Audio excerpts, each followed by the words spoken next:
Hi guys, sitting in the Audi A6, and when you go to reverse, you've no rear parking sensors, as you can see.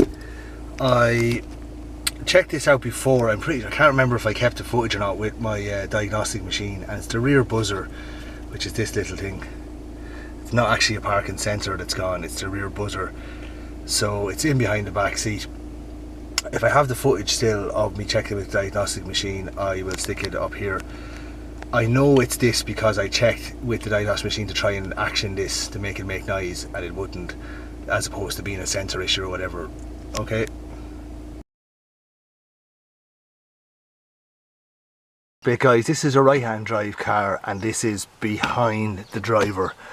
In a left-hand drive, say American or European car, it's still in this place. It'll be behind the passenger seat in a left-hand drive car. So in a right-hand drive car behind the driver, in a left-hand drive car behind the passenger seat. Okay.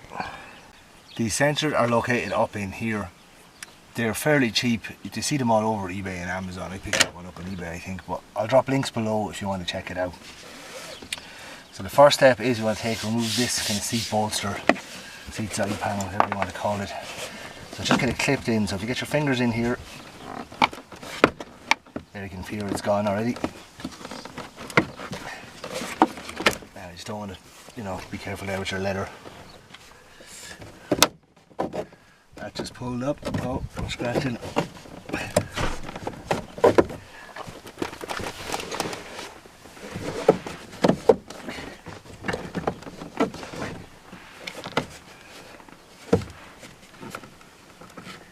Now, maybe protect your pillar a bit better than I did. Sorry guys, I missed that on camera. This piece, once you have the side panel out, I thought the camera was catching this, but it wasn't. This will just lift straight up. I've kind of marked my pillar here, so maybe protect it if you can. But the sensor is just in here. This is, see if you can see it there, look, it's just there. So we'll get it out. The next thing we want to do is remove this piece of the seatbelt thing. So it's this big screw here. I've already started removing it, but just this big one here. Undo that big one, yeah, just undo that, and then we'll get to the next bit. This little metal bit sits in that little tray there, so just take it and put it somewhere safe. You just don't want to lose it when you start messing with this. Sorry, I couldn't do this and hold the camera. Once you've that screw out, this little tip is just kind of pushed in here. So you're just going to push the thing back and push it back, and then pull it towards you, and it'll come out. So it just clips in here somewhere. I couldn't do it and hold the camera at the same time. But there, once you've done it, there's the access to, don't hurt the wires, there's the access to the sensor. Okay, to get the sensor out,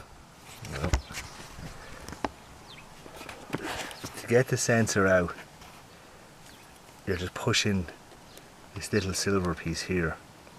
You saw that there? See it here? You're just pushing this in. There's a little tab.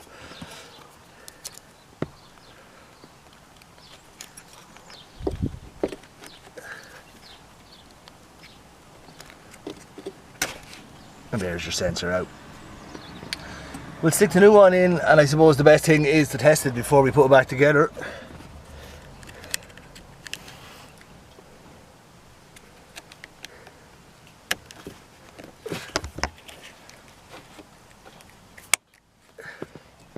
Right, so there's a new one. We'll go and test it and see what happens. So here we are back, guys, and let's put it into reverse and see what we get. Yes, as you can see, no more parking X gone, so the sensor's back working. Brilliant. This is now, we'll put it back together. Fairly straightforward.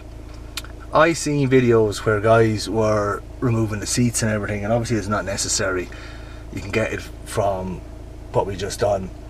The sensors, I've seen them as low as a tenner. I think I paid a bit more for that one, but yeah, so it's not actually too bad. This has taken me, even with filming, less than an hour, so obviously I have to put it back together in a couple of minutes, but not actually too bad a job.